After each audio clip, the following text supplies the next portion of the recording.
અમદાવાદમાં આવેલ એશિયાની સૌથી મોટી સિવિલ હોસ્પિટલ દર્દીઓના સારવાર માટે હંમેશા પ્રાથમિક સ્થળ તરીકે જોવામાં આવે છે, પરંતુ સિવિલ હોસ્પિટલની ઓપીડી બિલ્ડિંગમાં જ્યાં દરરોજના 3000થી પણ વધારે દર્દીઓ આવતા હોય છે, ત્યાં બેઝમેન્ટમાં ગંદા પાણીનો સંગ્રહ થયેલો જોવા મળે છે. આ ગંદા પાણીનો સંગ્રહ બીમારીઓને આમંત્રણ આપતો હોય તેવું લાગી રહ્યું છે.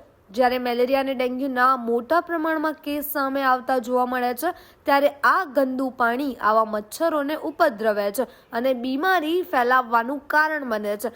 આ ગંદા પાણીના નિકાલ માટે છેલ્લા ઘણા સમયથી કોઈ પણ જાતના પગલાં લેવામાં આવ્યા નથી.